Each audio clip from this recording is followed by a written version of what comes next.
Assalamualaikum warahmatullahi wabarakatuh. Sahabat Bawaslu, masih bersama saya Cak Korib dalam podcast Bawaslu Kabupaten Probolinggo. Sahabat Bawaslu, saya hari ini kehadiran tamu istimewa adalah seorang mahasiswi di Sekolah Tinggi Ilmu Hukum Zainul Hasan, Keraksaan Probolinggo, di mana dia saat ini akan melaksanakan pendidikan praktek lapangan PPL ya istilahnya ya.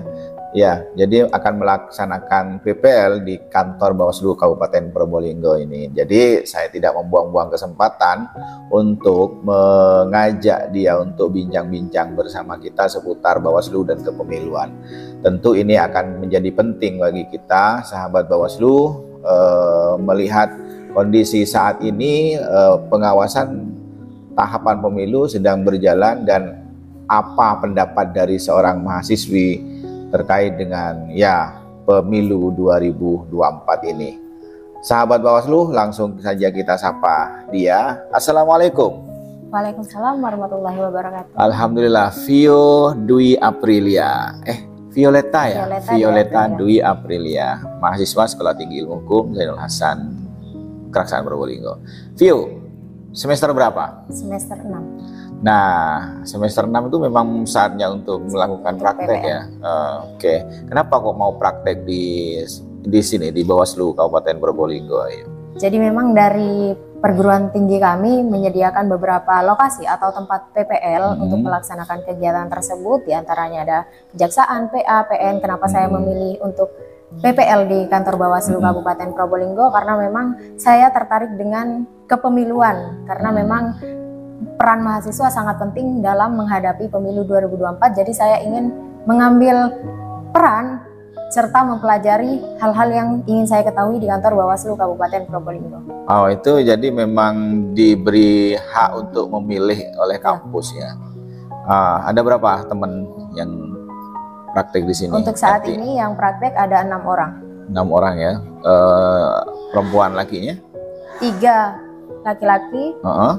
2 laki-laki dan 2 laki-laki. Oke, 2 laki-laki, 4 perempuan. Vio sebagai apa di sini? Saya sendiri selaku koordinator dari pelaksanaan PPL kali ini. Luar biasa. Oke, Vio, terima kasih telah memilih kantor Bawaslu Kabupaten Probolinggo sebagai tempat untuk praktek, dan menurut saya itu sangat tepat sekali karena sekarang sedang di tahun politik.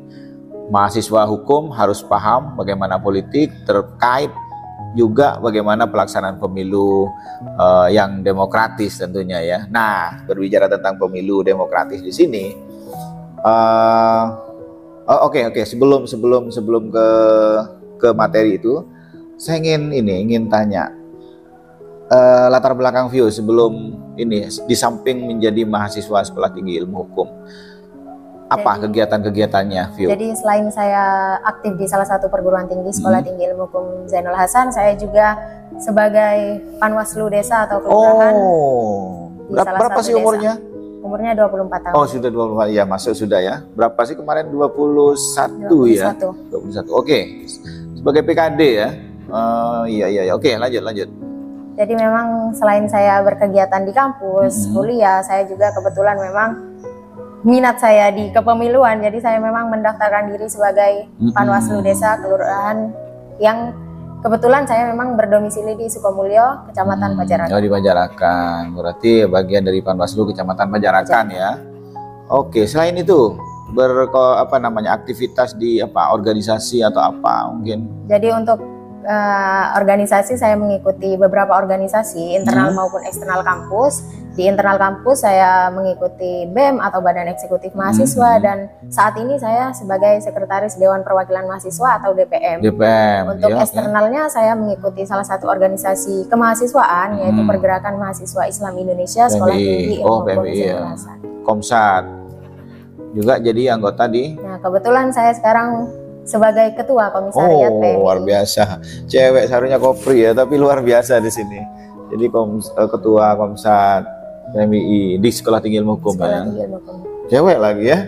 Luar biasa, Vio. Banyak Vio aktivitasnya luar biasa, ke organisasinya juga oke.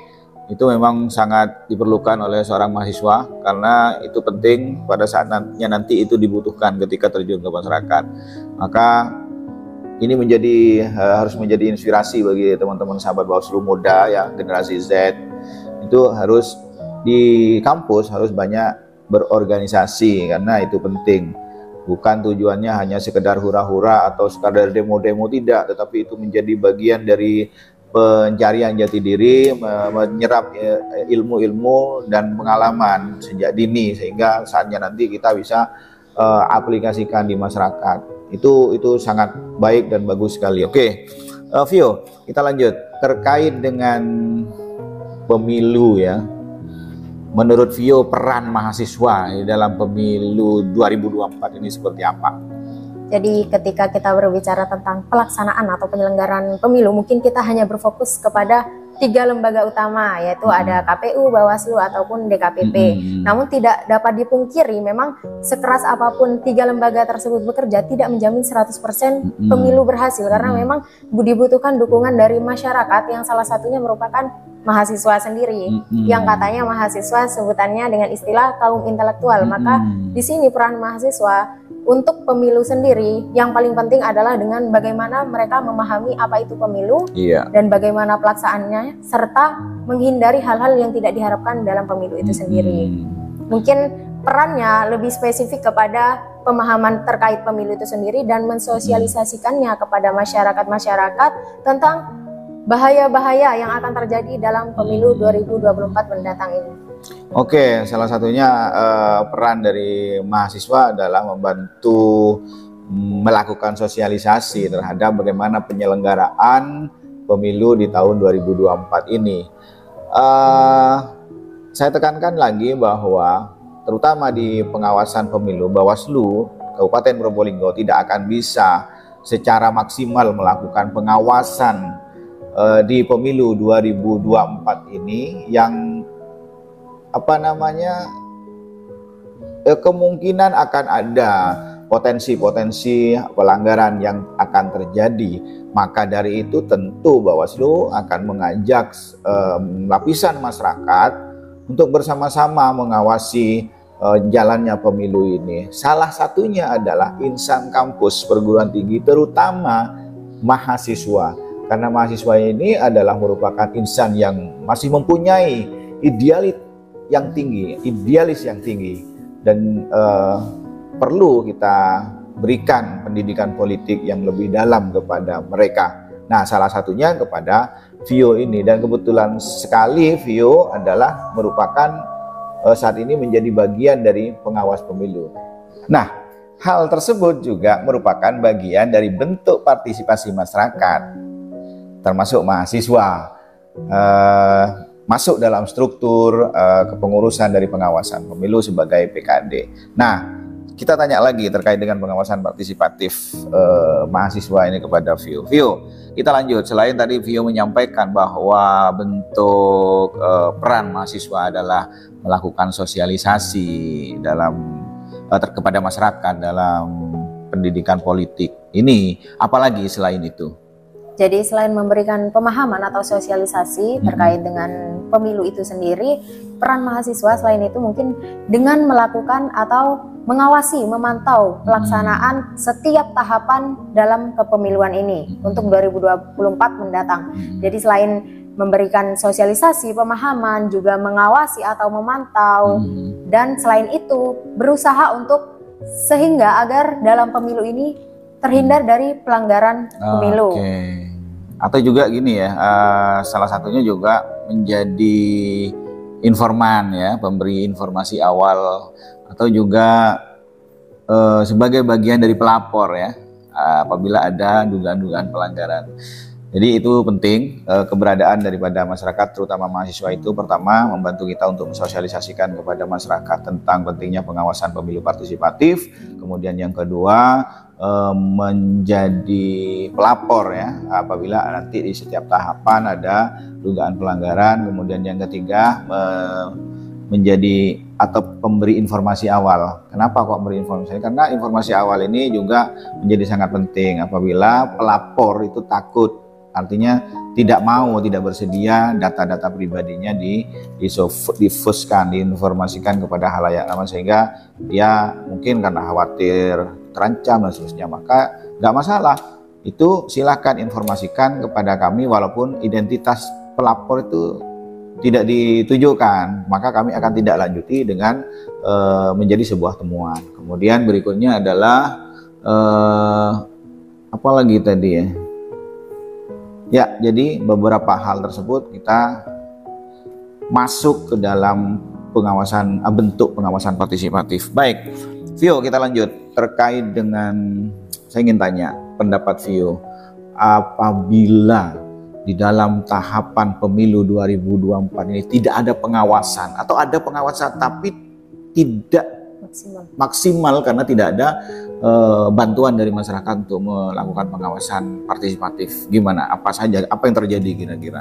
Jadi memang banyak sekali kemungkinan yang akan terjadi apabila tidak ada pengawasan sendiri. Mungkin hal-hal yang paling utama yang akan terjadi mungkin di setiap tahapannya akan selalu ada pelanggaran, mulai dari money politik atau politik uang atau black campaign atau kampanye hitam atau penggelembungan suara, hilangnya hak pilih dari pemilih yang seharusnya sudah tidak memenuhi syarat tapi tetap dimasukkan dalam DPT atau daftar pemilih tetap itu, atau mungkin pelaksanaan pemilu yang tidak sesuai aturan kepemiluan, mungkin itu. Ya, itu ya betul sekali.